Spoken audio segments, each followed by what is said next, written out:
Hello, it's July 23rd. This is Superintendent Art Sadoff with another Return to Learn update for you. I'm going to try to do shorter, more frequent updates since there are so many elements to planning, and I encourage you to visit our website, www.indianola.k12.ia.us, for updates as well. We have a Return to Learn page there.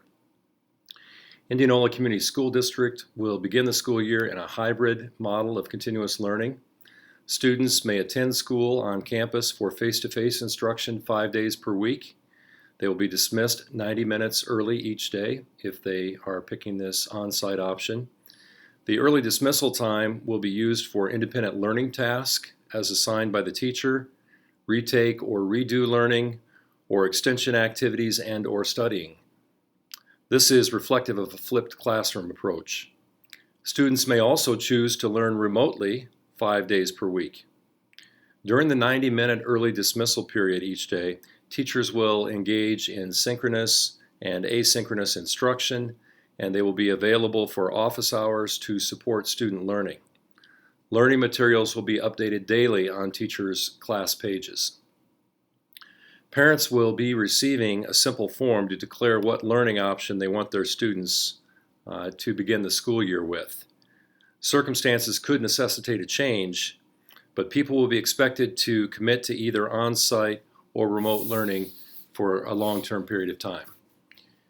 Besides the learning options, another important board decision was made at the last board meeting regarding the use of face coverings. All staff will wear face coverings when physical distancing can't be achieved. Students in grades 6 through 12 will wear face coverings on-site when physical distancing can't be achieved. Face coverings are not required for younger students but are strongly encouraged. Medical and religious exemptions will be allowed for those required but unable to wear face coverings. The term face covering is intentionally chosen. The district plans to provide students required to wear face coverings with 2 washable masks, but they could elect to provide their own face covering, which would allow the use of neck gaiters too. For people concerned about comfort and/or additional touching with masks, that could be a good alternative. Clear face shields could be employed as well. Staff could use mask, clear face shields, or both in combination, and will have PPE provided by the district.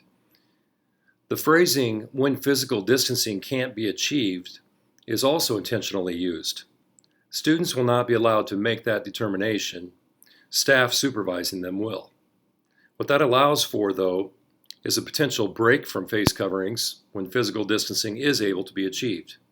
For example, if students are outside and there's room to spread out 6 or more feet apart, or if there's a very small group in a room that can spread out 6 or more feet apart inside, then face coverings could be removed. If a staff member was working alone or in a small group meeting with a large room with a lot of distance, then face coverings could be removed. Most classroom situations and all passing times with groups would be times when face coverings were required for staff and students grades 6 through 12. We understand that the use of face coverings is a divisive issue because people have radically different opinions about the efficacy of face coverings and whether they should be required. For some who wanted face coverings required in the elementary schools, that may be a factor in them selecting remote instruction. For some who did not want face coverings required in the middle school and high school, that could be a factor in them selecting remote instruction.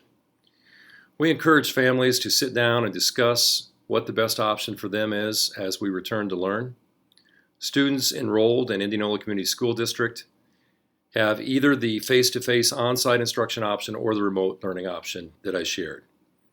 Families, of course, need to consider different things like health factors, family factors related to work and childcare, student learning needs, and a host of other things.